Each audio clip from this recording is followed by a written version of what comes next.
Welcome to Theory Paranormal. I am your host, Pax, with my teammate, Dalton. This is episode 6, and today we're going to be discussing some locations that are our favorite locations and give some reasons why both of us really enjoyed investigating these places. Yes, sir. How you doing tonight? Today? This afternoon? Tomorrow. Good morning. It just depends on where you're listening to us. Yeah, we were going to do like 50 states and pick some out, but we decided it'd probably be too long. And then we decided we might do 5, because I did post on the page that we were going to talk about 50 states and haunted places, but we're just going to pick a few haunted places that we're going to talk about that we enjoyed investigating, I guess. Like a little free-for-all type deal. Correct.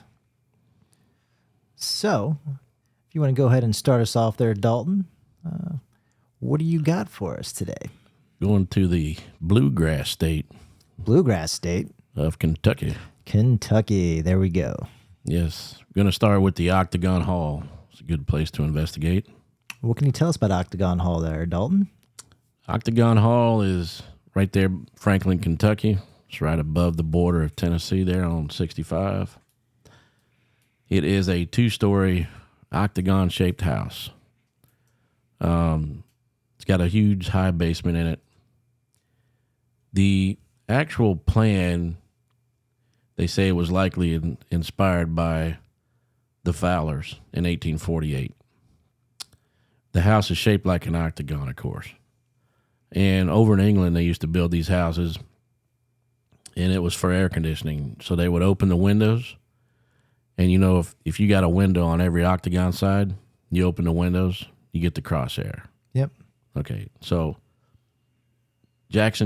Andrew Caldwell, in 1847, he laid out the foundation for a distinctive new family home. And he was going to live there with his wife, Harriet, and his daughters, which one of them happens to be Mary, who moves the ball for us in the video on the Facebook Theory Paranormal page. Nice. She's the one that was dancing around the fire, and her dress caught on fire, and she burned to death. So, during the Civil War, well, this house was finished in 1859, 1860. It was pretty much done prior to the Civil War. His brother was a colonel in the Confederate Army. So most of them, prominent Confederate folks. And because the house was basically historically known on Nashville Road, the Confederate Army evacuated Bowling Green, which was the Confederate capital of the state of Kentucky, on February 1862. And they camped here the first night. And in the best estimation from the military record, somewhere between 8,000 to 10,000 men camped on these grounds. The officers probably stayed in the house overnight, which would have been very common because of its Confederate leanings. Now, the interesting part about it was the Union Army came shortly in pursuit of the Confederate Army. The Union Army was really not in a hurry to confront the Confederate forces. They waited for 2 days before arriving at the Octagon Hall. So they waited a while. Sounds like it. And of course, the family was mistreated, and they killed all their cattle and stuff, especially their favorite cow, Old Spot. Oh no! Yes, so they ate everything in sight. They were eating everything on the property. Another thing about this was it was actually, well, the Union Army, they kept going around doing whatever. And Caldwell had enough brass. He basically called their bluff and said, "Go right ahead," because they basically took the cattle carcasses and threw them into the well so that the water could be contaminated, forcing the family to get their water elsewhere. Okay, So they threatened to burn them down, the property, the house. And so Caldwell said, go ahead. Go right ahead. My brother just left, and he'll come back looking for you, basically is what he said. Needless to say, the Union Army didn't burn the house down. So it actually turned into basically a hospital. And what happened was every time the Union troops would come around, they actually, believe it or not, I believe they actually helped both Union soldiers and Confederate soldiers. And so what would happen is when the Union soldiers would come around, here's a kind of an interesting thing. They had little hiding places they would put the Confederate soldiers in. One of the things they used to do was in the Coppola, whatever it's called. Sorry, I can't pronounce it right. Basically, it was burned and never replaced. They just repaired the roof on it. And what he did anyway, whenever the Union soldiers would open the trap door to that place, he had bees down there. He would purposely keep bees down there. So when they would open the door, the bees would be swarming around and they would not go in and look. And what he did was he took the Confederate soldiers that were hiding there and he put them in bee suits and then stuck them down in there with the bees to hide them from the Union troops, which I thought was pretty clever. So there were some other hiding places that they had, and there was a tunnel. I don't know how far the tunnel went, but there was a tunnel under the house that went from under the house and it went across the property. Now, this property, you can imagine this octagon house sitting in the middle of the property. And then you had the slave quarters sitting back there in the back. And then the barn was out to the right kind of thing. Okay. Now, on this property, you had two Confederate soldiers that passed. One passed of, I'm going to say he was in there to get help, and he passed a gunshot. Whatever his wounds were, he passed away. And the other one, I'm trying to remember how he passed. But anyway, he passed away as well. And both of those soldiers are sworn to be buried on that property. Really? Yes. It's interesting. Yes, it is.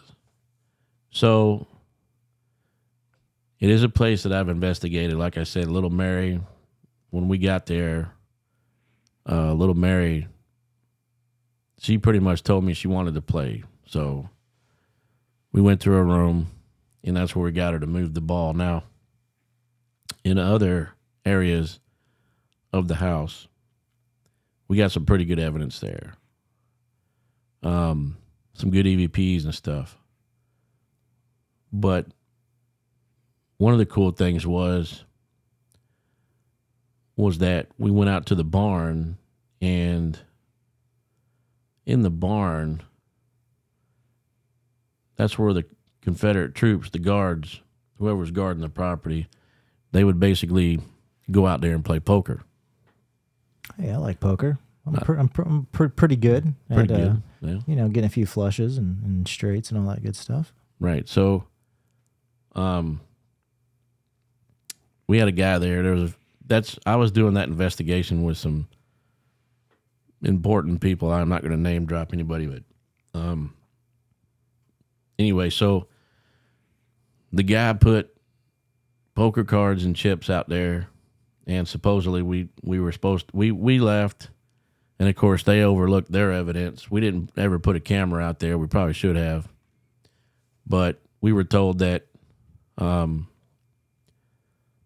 the basis was that some of the cards moved and some of the poker chips moved out there, and they had got it on film. Haven't seen the footage ever, but was told by a reliable source that they caught some action on film. And the house is very unique. It's full of like Civil War swords, swords that the officers might carry and all that stuff. And it was told that Caldwell, being that he was prominent because his brother was a colonel, that they buried a bunch of gold down there, like Confederate gold, down in this tunnel. Well, you know what happens when anytime there's any type of treasure anywhere. Everybody's a professional with all their spelunking gear. Right. So it's kind of funny because they're like, hey, they tried to go down there. There's a big portion of the tunnel, I think, that hasn't been opened. And so they don't really know, like the parts that have been opened, there was nothing there. Really? Nothing at all? Well, like some old paintings and stuff. Okay. That's actually in the house, I believe now. So the house has a lot of original Civil War stuff that was there at the house at the time of the war that was just left there. And because back then in 1954, a Dr. Williams moved from Nashville and made the Octagon Hall his residence. Until his death. Until his death in 1954 at the time. And then the Octagon Hall was made rental property. And then they created the Octagon Hall Foundation, was formed, and obtained the building in 2001. Oh, yeah? Yeah. So dedicated to the restoration and preservation of the only 8-sided house in Kentucky. The Octagon Hall Foundation is furthering its efforts on its past future. So be interesting to see from the time that I was there to maybe what they've done since then. You know what I'm saying? Yeah. Restorations always drum up a lot of wonderful things to happen. And it does. You remember we did the Roth home, and the guy was remodeling the whole house, and then the activity was crazy. So anytime there's any things like that, you're going to get a lot of good stuff. But Andrew Caldwell, the original builder, he died in 1866. And his widow, Harriet, she lived in there until selling the house to Williams in 1918. Okay. So, but they had a pretty good sized family, and like I said, little Mary, it's a tragic death for her. She was down in the summer, I guess they call it a summer kitchen, but they all cooked over an open fireplace. So basically, she was dancing around, and her dress caught on fire, and she burned to death. Oh, that's sad. It's very sad. Very, very sad. So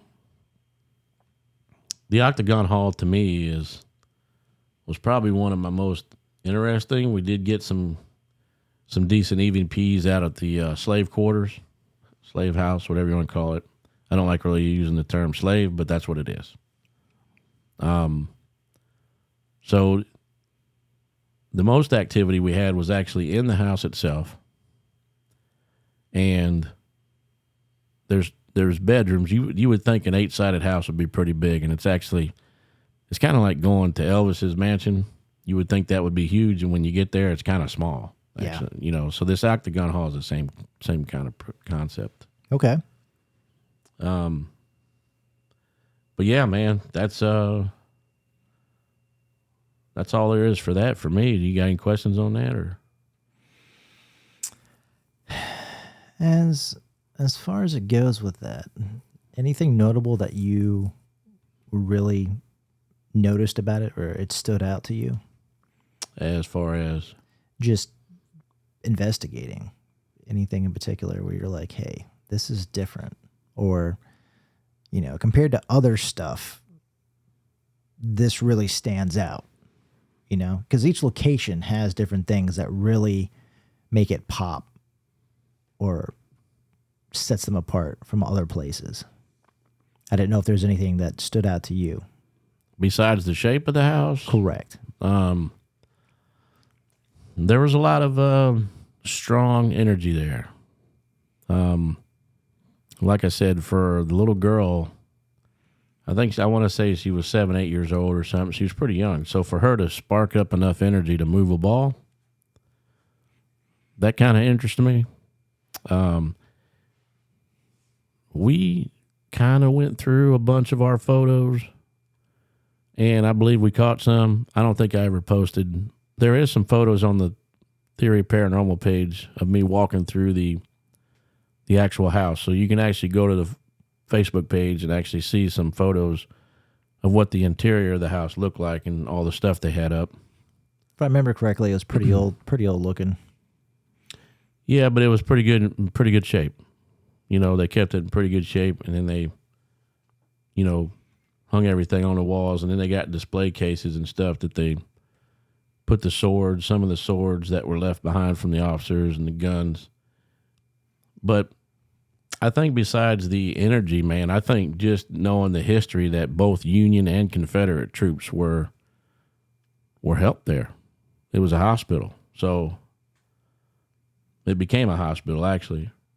And even though they were hiding Confederate troops from the Union troops, I think it's kind of interesting that Mr. Caldwell, being a Confederate guy, was helping Union troops. So it didn't matter to the family if you were wounded. It didn't matter where you were a human being and you were wounded. I would have to give them props for that, for taking care of both sides. Well, I mean, you know, the best part of life is no matter what's going on in the world, I believe personally, that I can lend credence from when I served in the military, traveling around the world. There was a lot of situations I was in. It didn't make a difference who you honed your allegiance to. It was about, at particular times, taking care of just the fellow person, making sure that they're okay, making sure that things were taken care of. And I mean, if you put it in context, back then, that was a very turbulent time. It was. For everybody. Well, and then you could look at it this way too. You know, they were Confederate supporters. His brother was a colonel in the Confederate Army. It served as a hospital for both Confederate and Union soldiers, but it also doubled as a hideout for Confederate troops on the run from the Union Army. So if you look at it that way, they might have been helping the Union Army fix their guys, so they wouldn't really pay attention to the Confederate troops being hidden downstairs in the B room. You see what I'm saying? Yep. But still, to actually suck it up and take care of the opposing force and heal them, fix them, bandage them, whatever, to be able to do that, and then, you know, not wanting to say, yeah, we're going to help you, and then wind up killing those guys because they're Union troops. No, they helped them and sent them on their way. So that was pretty cool. Definitely a good story there. Yeah, there's more to it, but we can talk about it some other time. But anyway, what did you have in mind? What was one of your favorite places to talk about? One of my favorite places to talk about is a little known location called Cassadaga. Cassadaga. And home of the mediums and psychics. Yep. And it's in Florida. And the thing that sets this location apart compared to other locations is, depending on where you go, who you speak with, where you research, who you talk to, it's going to be coined as the spiritual capital of the world. Really? Yep. The whole premise of this location was ultimately, at one point in time, there was nothing there. Like back in the 1800s, nothing. And then almost at the turn of the century, there was an individual by George P. Colby that ended up traveling around the country, and doing some stuff with mediumship and seances and so forth. Right. And back before the turn of the century, that's when all of this quote unquote spiritualism was really starting to take effect in society. And lo and behold, I won't get into all the details, but what it comes down to is there was this individual that decided to start and build, I could pretty much say, a miniature, I don't want to say a full-fledged city because it wasn't a city back then, more or less like a little township. And before that, it was literally just a institution of learning, where they would have a bunch of different buildings and locations, and it got to the point where they were getting into different types of philosophies and religion that was going on, and spiritualism and all these different things. No cultship. Depending on who you're talking to. Right. And it wasn't the traditional mindsets back then for stuff. And the whole purpose of this location was just to have a place to foster all of these ideals and concepts and teachings and to get people to come there. And very wealthy people would come from all over America to come to this location to learn. And it has fostered an environment of learning ever since. It has brought many collective ideas together.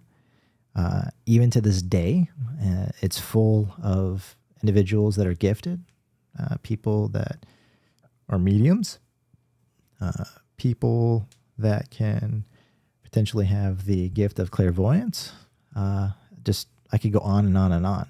Right. I encourage anybody that wants to know about this place, Cassadaga, Florida, just do a quick search on the internet, because I can go a million different ways with this, but the best way is for you to do your own research and see what it says for yourself. But fast forwarding, why I like this location is because there's just so much to it. There's so much history to it. A lot of it has to do with energy in the environment. It has to do with what the whole town is about, what it stands for. And the thing that I appreciate about it is you have so many like-minded individuals congregating and coming to one place. Now, personally, I do not know really of any other place like this in America. Right. And I even still know for a fact to this day, they offer courses, they offer classes, they offer multitudes of disciplines of things you can learn, depending on if you're gifted or not, or if you want to learn a different modality. There's tons of things you can jump into, tons of amazing people that have been doing things for decades that will definitely lend a helping hand if need be, if the time's right for you in your life and what's going on with them and so forth. But this location, there's just something in the air. That's the only way I can describe it. Maybe for somebody that is not, I say this loosely, gifted, that can or cannot maybe feel things in the environment, it might just seem like another day at the park. But the reason why I wanted to start with this location is simply this. I'm going to tell you about a particular experience I had. And I touched base on this in a different podcast earlier in the season. But, and as you know, because you were actually with me for this particular night, I was part of a paranormal group at this time. And Dalton was actually in my group. And we were going around to different locations within Cassadaga, and seeing what we could potentially get for activity.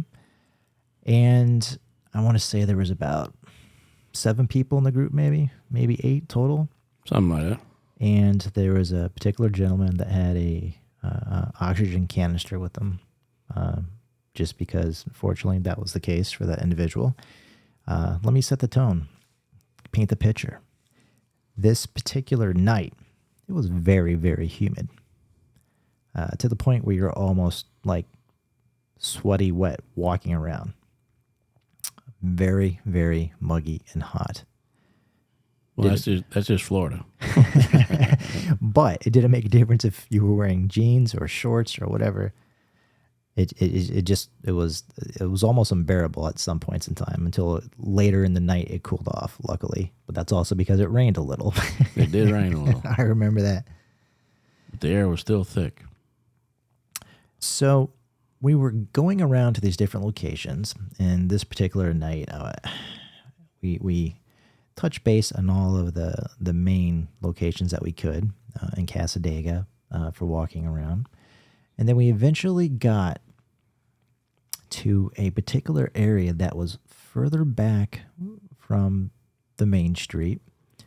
And we were walking around, and then I bring the group to this particular location. And I want you to think of a house, okay? An older house, maybe from the turn of the century of the 1900s to the late 1800s. And you know how, think of it maybe on a farm field or just on a bunch of property with acreage. And it has the concrete steps, and then it maybe goes on up. And then you have a wraparound porch and all that, and a door.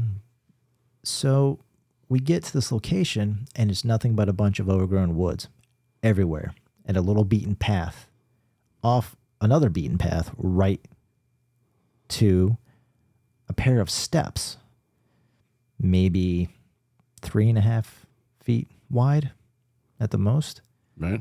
maybe about 2 feet high, and maybe 2 feet wide, and they go to nothing. And to the average individual, you're like, well, what's this about? This looks out of place. Why is this here? You're looking around and you're seeing trees that have easily been there for 60, 70, 80 years, 90 years. And you're like, okay. So as I'm explaining this location to the group, as it happens in Florida, depending upon the season and what's going on, they do many controlled fire burns. The Forest Service does, or local fire departments, and they do this all throughout America. And I start smelling smoke, so I'm thinking, okay, maybe something's going on at a neighboring county or another location. And for a split second, I'm thinking, well, maybe somebody's also smoking, because smoke travels, and when it is wet outside, it sticks to things. So I'm thinking maybe somebody was smoking in the previous group. So all of these thoughts went through my head in not even 10 seconds. And I've only been standing there with this group as everybody's around me, and I'm kind of in the back middle, maybe the 6 o'clock position. And the steps are directly due north of me by about 4 feet. And unfortunately, the gentleman next to me started having a coughing episode, as he has been all night on his oxygen. And right as he starts coughing, my eyes start burning. Now, not even 5 seconds prior, I smelled some smoke. So I'm thinking, okay. And this wasn't normal smoke. I remember that. No. This wasn't like, normal smoke. It was like some heavy. This was like a heavy soot smoke. Like standing right over the campfire. Yeah, smoke. right over a campfire. So here's the thing. It's about 2 a.m. We have some flashlights on. We're talking. The gentleman starts coughing heavily, unfortunately, with his oxygen on. My eyes start burning, And almost in unison, at the same exact point as I start coughing, everybody starts coughing in the group at the same time. Now think about that. One person coughs, okay. Two people cough, sure, why not? 7, 8 people coughing at the same time? No. And we're not talking like a little cough, like, okay, I got a tickle in my throat. We're talking like straight up coughing and gasping for air. Meanwhile, my eyes are burning, and I'm also at the point I'm having tears go down my face, and my eyes are stinging. So I'm sitting there thinking, what in the world is happening? In the back of my mind, I'm thinking, okay, there's a forest fire somewhere, and it's reaching. Because it was windy a little bit, it was rainy some, but my logical part of my brain's going, but it's been raining. So, what's going on with that? And I remember looking at Dalton, and Dalton was coughing too. And he looked at me, and it dawned on me. I'm looking at these steps that have no foundation to them. And I'm telling the story of Cassadaga and what was important about these steps. These steps belong to the founder of Cassadaga himself. Okay? This particular location for this house was owned by George P. Colby. And why it's so important is all throughout his life, every cent he had, he would always put in to building new buildings, getting more loans to make Cassadaga what it is. I believe, though, there were some kind of foundation blocks there. There were some foundation blocks, but this is why it was so important. Now, urban legend says this, with air quotes of my fingers, big. Right. There ended up being an issue with Mr. Colby and other individuals of Mr. Colby owing money to. And Mr. Colby ended up passing away, unfortunately. And he had some sons. And the family's thinking, our dad put this place together on the map. He did everything for it his whole life. Right.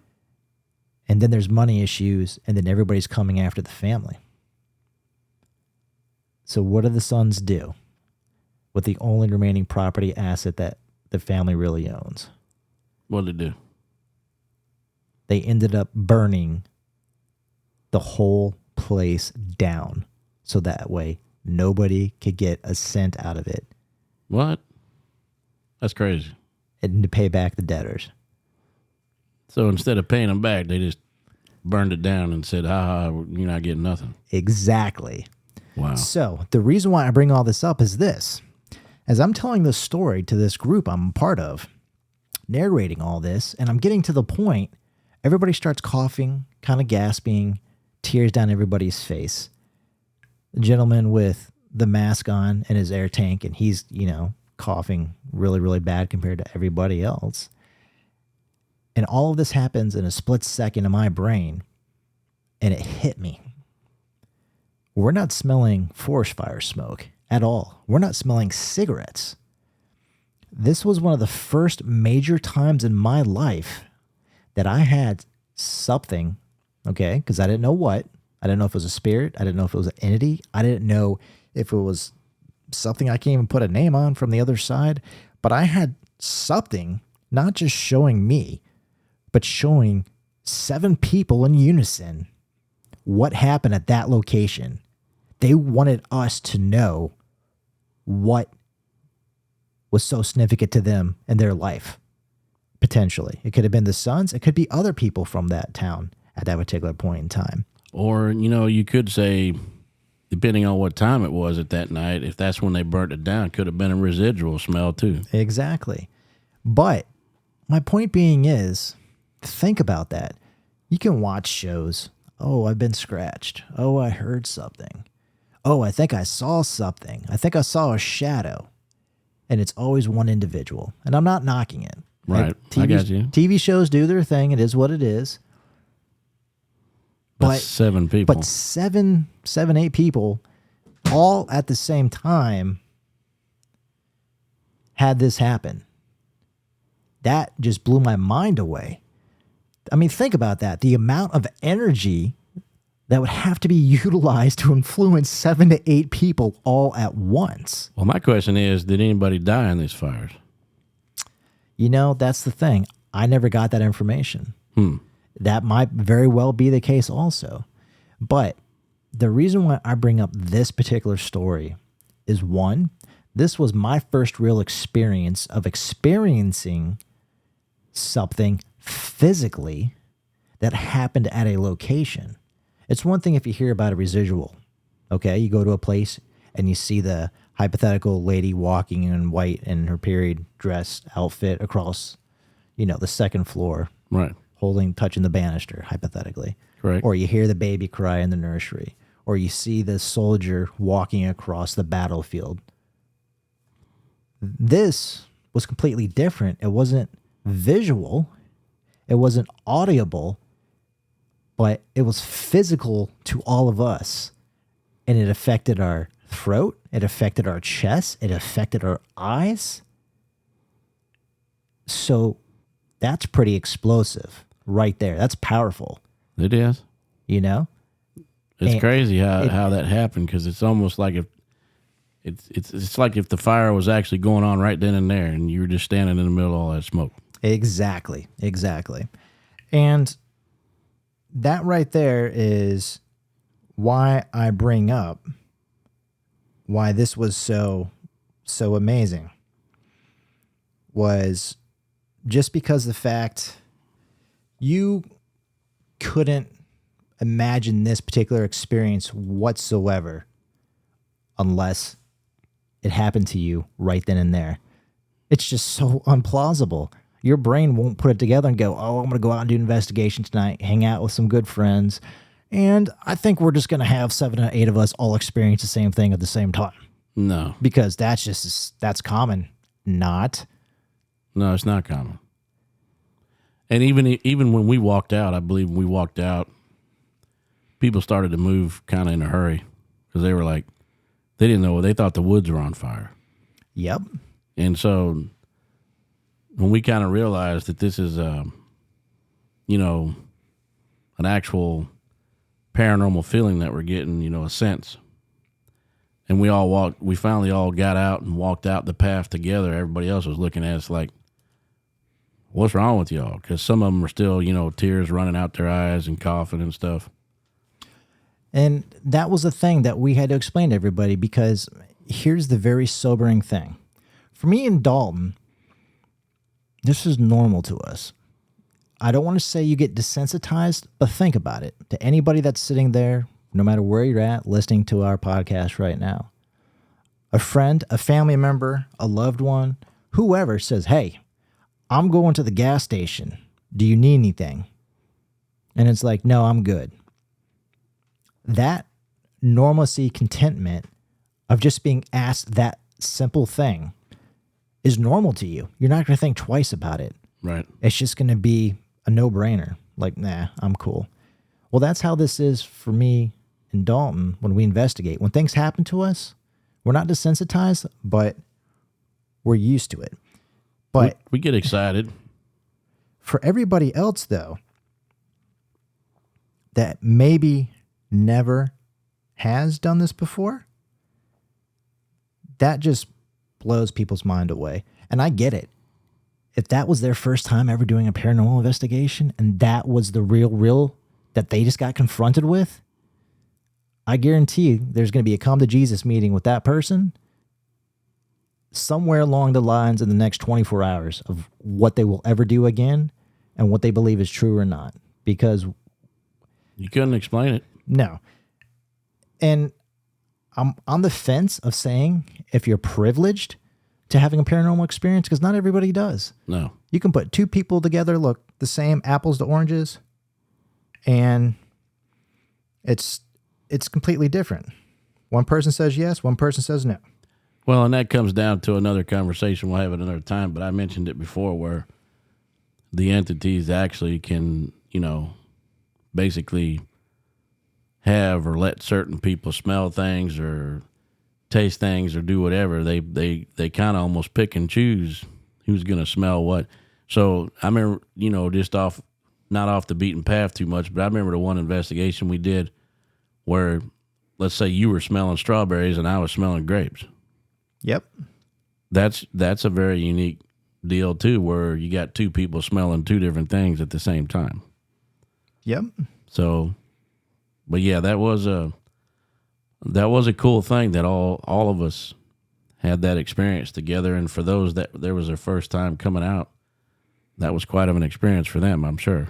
It was. And I can, in all sincerity, say this. I actually had to have a sidebar with a younger couple. It was their first paranormal experience. And sometimes being a professional investigator, and the reason why I say professional is because there's a major difference between just grabbing a flashlight and having fun. Right. And then really understanding the hows and whys of doing this and having years behind you of tenure and being able to back up what you talk about. But by doing it professionally, I actually was then put in a position to have a sidebar with this couple and talk to them and try to get them to understand a little bit real quick about the paranormal world and get them to realize that what they experienced doesn't happen all the time, but it's not anything they did personally to make that happen to them. No, they were just lucky to be in the presence of it was Christmas and they got a gift. That's basically. Yeah. So, as far as that goes, it really just depends down on where you're at, what's going on, and if you're privy to it or not. And that's the number one thing about any type of investigation wherever you go. No matter who you're with, how old you are, what you look like, where you're from, what nationality you are, what language you speak, what you do and don't like about the world, what clothes you're wearing, it does not make a difference. No, the paranormal ain't prejudice against anything. No. As you saw, or correction, heard, 7 people, 8 people, they want to make that happen, they're going to let them know. And I believe it started out where a couple people were like, what are y'all smelling, And then eventually those people finally all smelled it. Like they kind of just opened their mind a little bit about what was going on. And then everybody, it just hit everybody at once, basically. Yep. It sure did. Ultimately though, after recollecting everything that happened, that particular night, everything was pretty quiet, except for one other location that I remember going to. And there was a location on the property, if my memory serves me correct, where they had a facility for children. And I'm trying to remember what catastrophic disease it was back then that a lot of kids died from. Well, a lot of times back then it was consumption, tuberculosis. There you go. Tuberculosis, that's right. Yeah. And that particular night also, it was a 2-for-2 night for me. I remember specifically I was using a spirit box. For listeners, you may remember me bringing that up previously.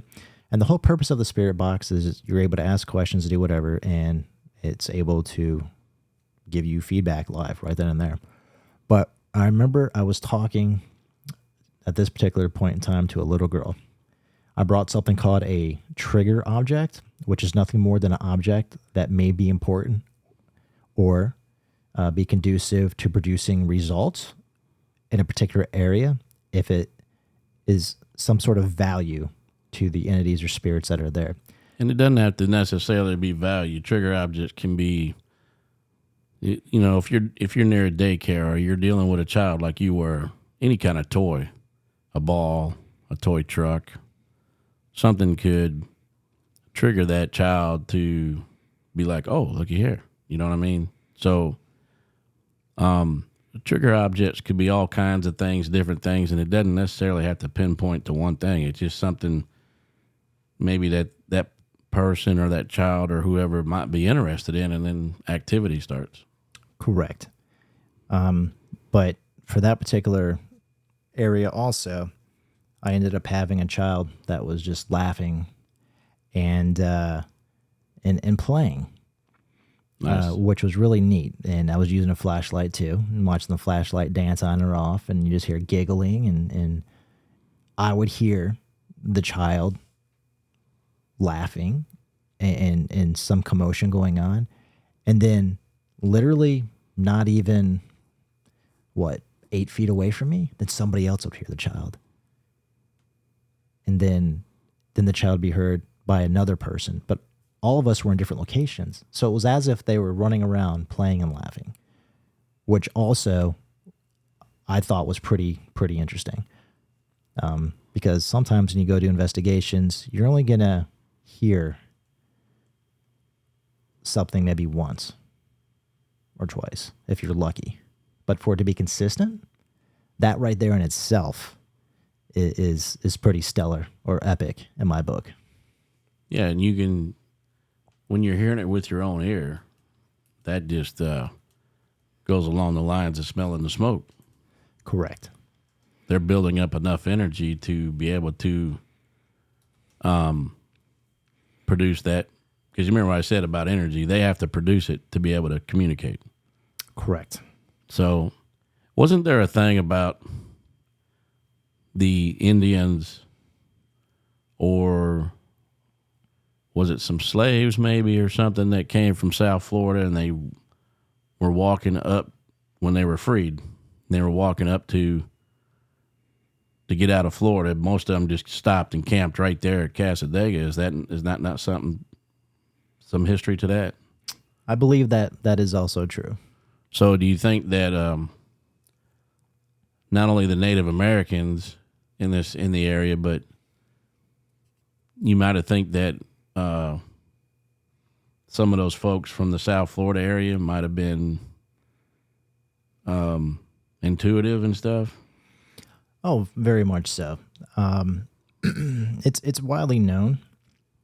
Individuals with a Native American background descent, the way they've have grown up over the thousands of years, have always been heavily into their spirit guides and different individuals of a higher level, depending on which type of, I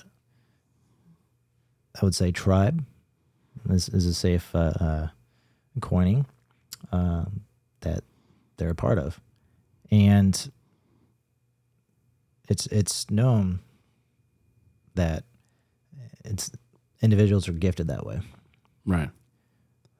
So I wouldn't believe not that somebody just did not have that capability. Now these were Seneca Indians. You have to tell me that one.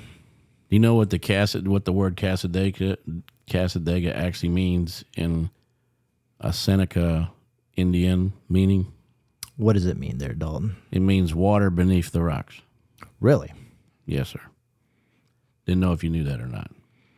Actually, I did not. Yes, that's a little history lesson on what actual Cassadaga means. But it basically, I didn't really know there was any Seneca Indians here in the state of Florida. So it's kind of interesting to me too that those were here.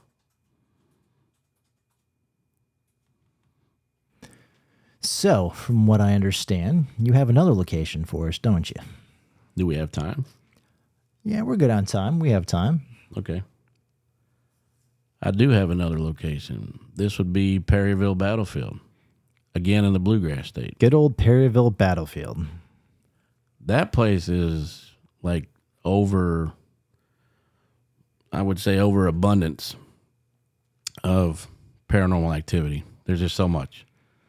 Little history on Perryville first before I go into the paranormal side of it. The Battle of Perryville, also known as Battle of Chaplain Hills, was actually fought out. The fight started outside of town, actually. And it was October 7th or 8th, I believe it was, of 1862. It was actually a little bit west of Perryville, where Confederate and Union troops met at the same time. Now, this is like what they call a critical border state during the war. And you had Buell's Army of Ohio, and you had Bragg's Army of Mississippi. And what they were doing is they were looking for water, basically. And it's almost like the war, I think, was down here in Florida, where they all were looking for shoes, and they met up at a place where they found where they were supposed to be a bunch of boots and shoes, and there was actually a skirmish over that building for shoes, basically trying to get shoes. Well, you got to think about it, though, in context back then. Simplicities of life were main staples. If you didn't have the generics of what you needed at the bare minimum, your life was not in a good place. It's not as if you could just go down to the 5 and dime and go get it. And a lot of times, too, you figure the Civil War, a lot of them guys, pretty much wore what they had when they left their house, to go fight the war. So as Buell's army was in pursuit of Bragg, and in this small crossroad area town, in the small town where the crossroads of Perryville, they had 3 columns. And the first skirmished ordeal with the Confederate cavalry on the Springfield Pike. This was before the fighting actually became more generalized. So supposedly, like, a Union soldier fired a shot at the Confederates, and this is what started the whole thing. They were pretty much sitting there kind of watching each other, and they were all trying to just get to this water. And so the fight broke out. You had there were a little over 72,000 troops there. Now, this is considered to be probably the second bloodiest battle of the Civil War history at that time. Really? The second bloodiest at that time. At that moment. So you had probably a little over 72,000 troops. You had like 55,000 plus Union soldiers, and you had just under 17,000 Confederates. Imagine those numbers. Yeah, I don't want to do the math on that. Right. So, but the total of troops that fought at Perryville, you only had 20,000 Union troops that fought to the 16,000 Confederate troops that fought. Still a little bit outnumbered there. Yep. And all that fighting, both sides, you had over 21 states, people from 21 states representing soldiers in this conflict. That's a lot of states. So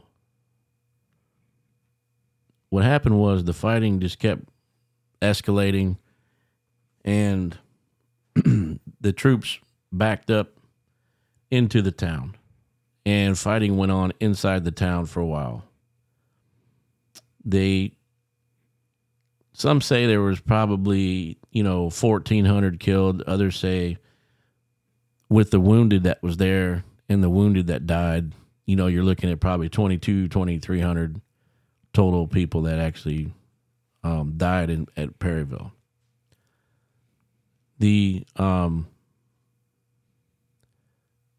What we were told when we were there, the interesting thing when we were told that the Union troops had a hill Now, this is where probably the bloodiest part of this battle was fought. You had 7,600 dead or wounded, missing in less than 4 hours. Ooh, that is a big turnaround there. It's a big turnaround. So what happened was the Confederate troops advanced on this hill. From what we were told when we investigated there, if anybody has any kind of information to lead on this, but I'm just going to tell you what we were told. They can go to the info at theoryparanormal.com and send it to us if they know something else. But this is what we were explained when we were there investigating. So you're talking about the email address, right? Yes, the email address. Yes. So the Union troops had this hill, and they had probably 6-7 cannons up there. And you look across the cornfield. Now, in between the two hills, there was a big old cornfield in between both these hills. And the other hill was probably, I don't know, half a mile out or something, quarter mile out. It was just right past the cornfield. Both hills were taken by Union troops. And they had massive cannons on there. So anyway, the Confederates come up to one side of this hill. Now, these Union troops, they had a seasoned commander in charge. And I think his name was Stark. I want to say one of the hills was Stark or something, and the other was... Did he have a red and yellow suit on, kind of hovered above everybody? Yes. That was a joke on... I know. Yeah, Iron Man. So there you go. And I think the other hill, I think was something Weather or May or something. Not Mayweather, don't even say it. But anyway, so the Confederates were advancing up to this wall. There was like a cobblestone wall down there at the bottom of the hill. Okay.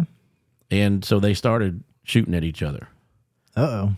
And what happened was the commanding officer was on his horse. And they thought he was dead, but he, like a bullet grazed his head, like skipped off his head or something. It didn't land right. It just like grazed him. You know what I'm saying? Yep. So he fell off his horse and knocked himself out, basically. One of those near misses, as they call it. Near misses, right. So the rest of the troops, they've only been from basic training to battle for like 4 months or something, 4 or 5 months. They're all rookies. No experience whatsoever. So, of course, when the officer goes down, the next guy in charge is supposed to take over, right? Which could be sergeant or whoever. So this guy has no experience at all. None. So they're asking him basically, what do we do? And what happened was I think he said charge. Uh-oh. So here's where stupidity comes into play. You're on a hill. You got cannons. You have the advantage point. So why would you have your troops run down the hill to gunfire? So that's what they did. And the Confederate troops actually were able to push the Union troops back over the other side of the hill towards the cornfield, okay? And what they did was they were up top of the hill. They spun the cannons around to the cornfield.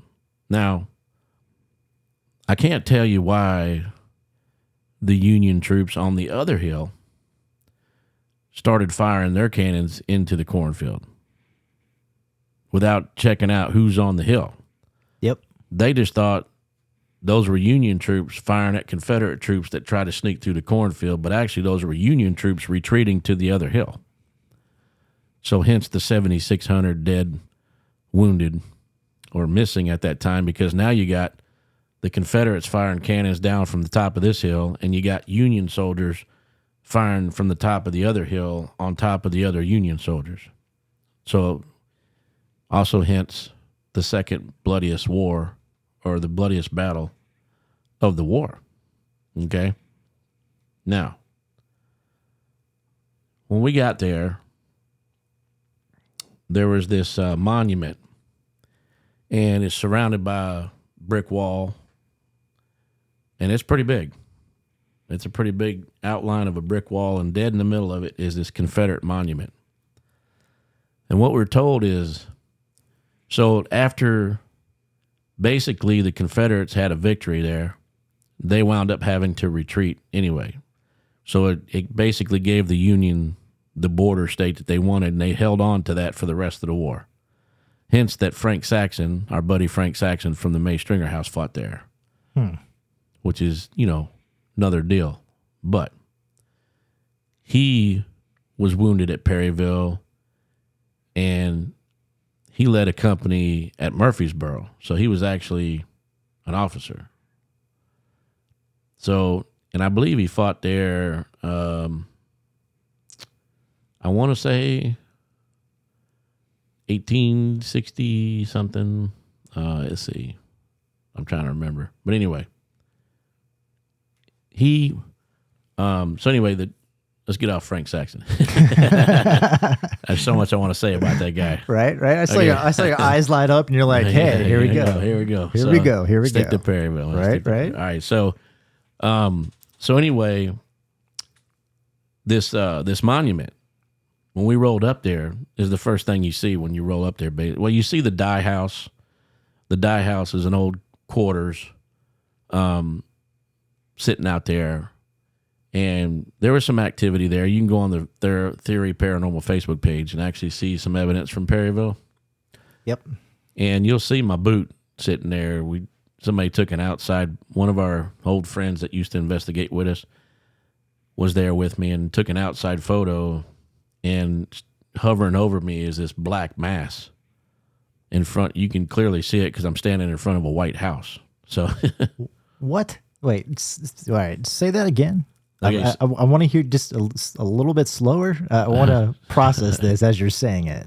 Okay, so we were investigating. They wouldn't let us go inside the dye house at that time, and we were in front of the house, and we were getting EVPs and communication. Okay.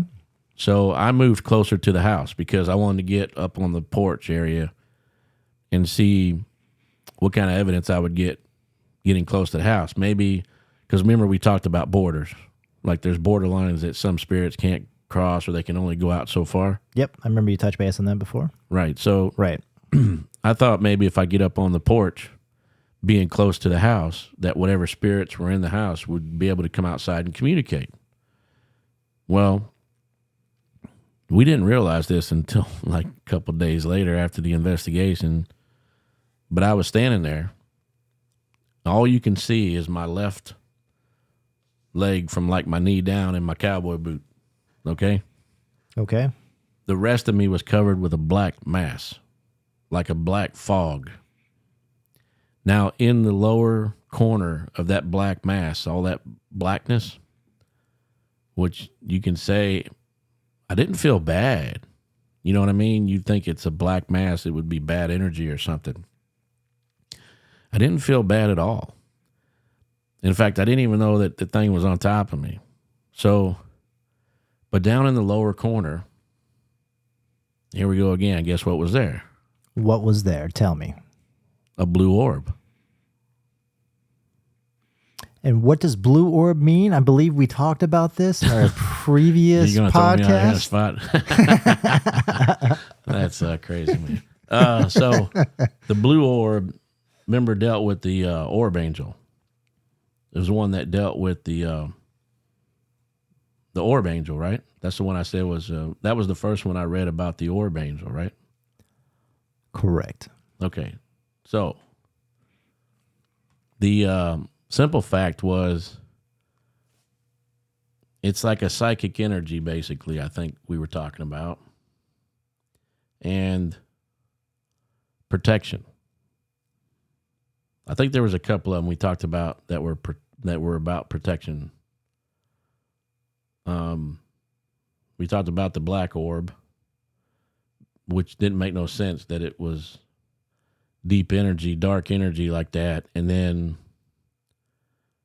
turned out to be protection as well, right? So Yep, sounds correct. Yes. So it depends on the color of the blue, I guess, but basically psychic energy and truth. Okay. So anyway, there was this blue orb. Now you got me trying to remember. Sounds like a beginning of a joke. Right. There was me and this blue orb sitting in a bar. There was definitely me and a blue orb with a black mass. And so we didn't know it, but this huge mass, you couldn't see me. You can only see like part of my leg where the mass wasn't. Huh. So anyway, we got some EVPs and we got some other things at the dye house. But anyway, to get back to that barriered wall with the Confederate monument sitting in the middle of it, that was a mass grave, we found out. So what the Union troops did was they took thousands of Confederates, dug one hole, and just threw all these Confederates in a hole. Sad. Very sad. Very sad. Didn't even have the honor to bury them the proper way. They just took them and threw them in a hole and covered them up. So Perryville took it upon themselves to go ahead and outline, I guess the actual outline of the mass grave. Okay. And blocked it off with a stone wall, and then put a Confederate monument dead in the middle of it. Well, that seems proper to give recognition for everybody that was there, because at the end of the day, a soldier is a soldier. They fight for the cause, for what they believe in. Everybody has an opinion and difference of bad or good, right or wrong. Right. And either way, they still gave their life. So I believe it's all about proper respect and dignity and giving the proper burial.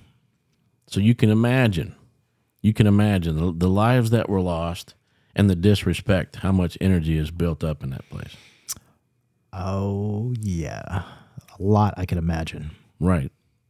So we go down there by the cornfield. Okay. We're on top of the hill first. And this was a last minute thing. So I didn't have time to go get a musket, a real musket or something and dry fire it. So I used cap guns. and it worked, believe it or not. So I went down to the bottom of the hill and I come running up the hill like I'm charging and I'm firing off this cap gun. So you just, and it's probably good we didn't bring a... I wish I would have been able to see that. Yes. Just so I can always bring it up and, talking points when you don't want to talk about it. Yeah, I was playing with my toy cap gun. So, so I come running back up the hill and I'm firing the cap gun and I'm hollering, whatever I was hollering. I just made noise. And we stood at the top of the hill and we waited a few minutes. And next thing you know, guess what we got? What'd you get? Gunfire back at us. Really? Yeah, you can clearly hear it was musket fire coming from the bottom of the hill. Interesting. And the other interesting thing was when the musket fire kind of stopped, guess what else we heard? What was that? A horse and a carriage coming like it's coming down a cobblestone road. You know that sound? Yes, I do. Okay. Now there's no cobblestone road out there anymore. It's all dirt roads and paths. So basically it's all grass out there by that wall. But I guess there was an old cobblestone style road that ran through there. And we had heard a horse and a buggy of some sort coming down that road. Now that could be an ammunition buggy replenishing the south or whatever. So we went down to the cornfield area. A lot of this evidence, probably all the evidence, is on Facebook Theory, the Theory Paranormal Facebook page. A lot of evidence is. Yes, most definitely. So I'm not telling you that. You remember I told you I'm not really an orb guy. Yep. I did take a picture of some orbs. Now this is a clear night. These orbs were moving. You take a photo, they're here, one spot. You take another photo right behind it, and all of a sudden they're over here to the left. So these things are traveling. There's one picture, there's a couple pictures I took where you see the orbs, and then what I did was I looked to the left and I took a photo. Now I'm standing in the same spot, mind you. I didn't move. All I'm doing is going the camera to the right picture, camera to the left picture, camera to the right picture, camera to the left. You understand what I'm saying? No idea. Okay. I understand. Okay. So I went to the right, caught these two orbs, took another photo. I see they moved a little bit. So there's a grass line. Imagine a grass line about waist high, and then where they've cut the grass down to make a trail for you to walk down there. Okay, but you still got this waist high grass line on the side. Right. So that way you can see, obviously, which way are the walking trails and which way is the Right, other trail. because you're out there at night, and Right. we hardly use flashlights to see where we go because we just don't. But anyway, probably stupid of us. But anyway, so these orbs were by this grass line, and the next picture I took, they were a little further out. So I said, okay. I took another photo, and they disappeared. Say what? Yeah, they were gone. So they were there 1 minute, gone the next, just like that. Right. So I took 3 photos standing there in the same spot, in the same place. I didn't turn left yet. Okay. So I figured they moved to the left. So that's when I started going left. I went left, took a photo, didn't see anything. Come back right, took a photo, didn't see anything. Come back left, took a photo, didn't see anything. I come back right and took a photo. And guess what? There is a face that pops up in the right top corner of the camera. So, I got the little pocket cameras, and it's got the screen in the back so you can see what the photo looks like. And I thought it was, and from looking at the screen, I thought maybe it was just another orb, but then I held it up closer to get a good look at it, and it was a face, clear face. It's on Facebook. Clear face of this face. I can't describe it anymore. So we take some more photos. We're getting flashlight bumps. We're getting K2 bumps. And by bumps, you mean you're getting activity on those Yes. items. Okay. Yeah, like they're bumping the flashlight, shining it off, turning it off when we ask. They're doing exactly. They're taking the K2 and running it up through the green up until the orange or yellow, whichever K2 you got. And they're just, they're playing along. So we started taking more photos. Probably the most eeriest photo that we got out there was we took a photo, and you can actually see this soldier on the ground on his hands and knees. You can depict where the hands are crossed. Imagine being on your hands and knees and you're walking. So your hands would be crossed. Yep. Okay, so his hands were crossed. His knee was this. He's on his knees. You can literally go down his backside to his thighs, to his calves, to his feet. You can outline the whole thing. And his pants were green. Okay. Which means they were blue. You know how you take a flash to something blue and sometimes it turns green in the camera with the flash. Yes. Okay, so that's how we knew that was a Union soldier on the ground crawling. Oh, I see what you're doing here. Interesting. Right. And faintly standing above him, if you blow it up good enough and you can get a clear shot of it and blow it up right, you can almost see what it looks like to be another soldier standing over top of him, coming down on his backside with a rifle in his hand.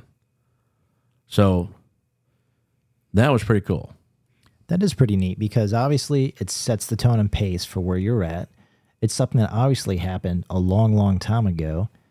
And I mean, that's why you're there to, if you're lucky enough, as I say, privileged enough to get some activity and to actually be the individual to have some visual or seeing, with your eyes or your ears, listening, something, rather it's physically or through a camera or a video camera. Right. And then hearing you'd almost want to say, was it residual cannon fire that we heard? Musket fire now. The musket fire we heard, I believe that was intelligent. I came running up and down the hill firing a cap gun at them like I was in the battle itself. And within just a couple minutes, we got return musket fire, and it was coming from the bottom of that hill by that brick wall. Really? Yeah. So if that was residual, I don't think it would have done what it did right after I started firing that cap gun. So, but we did off and on through the night, and this is one of the encounters that there's people that still actually live around that battlefield. So when you go out and investigate there, you kind of got to be quiet. Oh, wow. Yeah. So I'm not going to name the group, but that group went out there and they fired off a couple muskets. No ball, just powder. And that's what I want to do next time is take a musket out there and dry fire it and see. Oh, gosh, you go ahead and do that, and it'd be on an off day, and next thing you know, you're hearing fire all over the place, and you're like, right. It's like a swarm of bees all of a sudden. You're running around with your hands up going, it's not me, right. Running off. But here's the thing. I got fired just using a cap gun. And then all night, every now and then, you would hear cannon fire from the distance. You'd hear cannons go off. And that's one of the things that the residents that stay around that battlefield talk about, that they could just get up in the middle of the night and hear thumps, cannon fires going off. Yeah. That's a lot to contend with. It is. Just for the average person to be just doing their thing, and it's just like a battle still going on apparently. And that's what they say about most of the bloody battlefields. Most of them that were very bloody like that conflict, that battle is still going on. You know what I mean? Yes. So that's also where the spirits got on me so heavy that I was about ready to look like I was going to fall out. Now we talked about that there's pictures of there too of those mist, them big mist forms coming off my backside. Oh, I remember that photo. I remember because after we did the review, and I was like, really, what's going on here? Yeah, there's like 4 or 5 photos like that. Mm-hmm. Here's a photo we did not take, and I don't know why. I think our buddy did, but he never shared it. But guess what night it was, too? What night was it? The blood moon. The blood moon. What can you tell us about that? That's another conversation, bro. But look up blood moon on the interwebs. Yes. You'll find lots of information about it, listeners. But the blood moon happened that night. It was the first time our buddy that used to investigate with us, it was the first time he ever seen one in person, and it was full. Wow. And it was so big, it looked like somebody pulled the moon into the battlefield. That's how big it was. It was just a big blood moon, which was pretty cool. I thought that was pretty cool. So, Perryville, a lot of death there, a lot of energy, and it was just over water, basically. It was a fight over water. So, a lot of lives lost there, but we definitely got to go check that place back out, though. Some people that have gone out there, they've gotten FLIRs, images, thermal images from the FLIR. People that don't know what a FLIR is, a thermal camera. Okay. It's another tool that investigators use, basically used to find AC duct leaks or hot spots in cold areas and stuff like that. But another group, not going to mention their name, but they caught a good FLIR image. Something kept walking in front of the FLIR, and every time they turned the FLIR that direction, it wouldn't be there, but they'd be standing there, and it would kind of walk back through it again, and so they would try to catch a full. It was like dodging the FLIR, basically. It was like jumping around. Yeah, it's crazy, but. And that is pretty interesting, though. It's like almost as if they anticipated where it was going to be before it got there. Yeah, because they only caught a part of it. And so it was basically, I think some of the EVPs we got were kind of basically just gunfire and stuff. I don't think there was a whole lot of chatter going on there. But definitely a lot of good evidence there. It sounds like it. Definitely a lot of good evidence. Very, very interesting place, I'll tell you that much. And it's big, too. I think it's left on 10 acres or something. Wow. That is still a fair amount of acreage there. Yes. So imagine being out there at night, can't see nothing, and you're trying to figure out where these where these main battles were. That would be very questionable, especially if it was a full moon or if it was cloudy. Nope, full blood moon, clear night. And one thing I never tried to think about was reptiles, including snakes, being out there. I just put that all aside and went out there and walked. Yep, Dalton does not like spiders. He will let you know from the shriek far, far away. I don't mind the spider. It's the snakes I don't like. Okay, let me rephrase that. Dalton does not like snakes. You will hear the shriek from far, far away. Yes. Hey, I don't like snakes either, so. I don't like things that can creep up on me and I don't see it coming. That's why I don't swim in the ocean. Doesn't happen. Yeah. But anyway. Well, Perryville battlefield, man. If anybody is interested in that to try to want more information about it, I would say feel free to go look Perryville battlefield up and check some of the history on it. It's one of the bloodiest battles ever fought. And again, it was fought pretty much over water, so interesting. And besides that, it was a border state. I mean, it was a critical border state of Kentucky that the Union retained control of, like I said before, for the rest of the war. But I believe it was because what I was researching when I was there is because of the supply of water that it gave. They actually took, and the Confederates, they had the victory there. And don't really know why they actually retreated during the nighttime. The Confederate retreated by way of the Cumberland Gap. You ever heard of the Cumberland Gap? No, what is that? It's a big mountain. Okay, where's it at? It's in Kentucky. In Kentucky. Yeah, I drive over it all the time. Okay. On the road, so. There you go. But anyway, any questions about Perryville you want to ask, or? No, I think that was pretty well rounded. You painted the picture real good. You let us know exactly what was going on, what you liked about it, some of your experience, and a little bit of the history. You can't really get more than that except being there in person. Yep. So definitely appreciate the insight on it. Cool, man. I just kind of a quick rundown of Perryville, but yes, one of my, again, Civil War. Yep. So was Octagon Hall. Huge on that. I'm huge on the Civil War. Nice. And why? What's your connection to the Civil War? I'm gonna put you on the limelight there. The spotlight. Like I said before, my dad told me that my fifth greatest uncle was Ulysses S. Grant. There you go. And now you're Insta famous. Yeah, but I checked it out. I mean, I didn't check the family tree or nothing, but I did talk to some liable resources in the family, and they all concur that, Grant,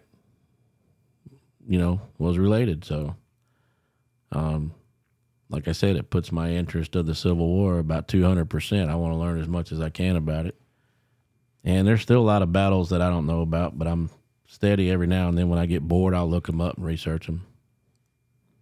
Well, I'm one of the biggest proponents that I personally know of constantly learning. Doesn't make a difference if I already know the subject. I'll still dive in. If there's something on documentaries, I'll still play it just to see if there's something new or different I missed from last time. Constant evolution of always going forward. Always constant. Always constant. Well, this is going to conclude episode 6 of Theory Paranormal's podcast. And I hope everybody kind of understood this is like a free-for-all thing. We were on topic for all the other ones, and we just kind of got off topic and just had a little discussion about some things we'd done and activity and experiences that we experienced at these places. Yep. We just wanted to get a little bit more up close and personal instead of having to let you hear a whole podcast just so you can hear the last 2 minutes of going, this is where we were and this is what happened. Is that weird? Just like, really? What do you know about that? What do you know about that? We got to do the blood moon, though, which was actually, it's actually a lunar eclipse. So there you go. But the blood moon prophecies are, I think there's something behind that. We'll have to talk about that one day. Just maybe we will. And the orb angel. So if any of our listeners are listening and you have any questions about anything we said, any comments or concerns, or if you have any questions in general of things of a paranormal nature or about equipment, or if you have questions of us, feel free to email us at info@theoryparanormal.com, and we will be sure to get back to you. And if you have any ideas of what you might want us to talk about. We're always open to suggestions. Yeah, if you got a question about the paranormal that you might want answered, or you got a subject of the paranormal that you might want us to talk about, we can clearly probably take the time. In fact, I know we'll take the time and pretty much make that podcast about your subject that you want us to talk about, or any questions. Yep. We are all about fostering an environment to help you learn about the paranormal and bring it to you blunt and honest. So that is all the time we have. And as always, don't be afraid to ask questions.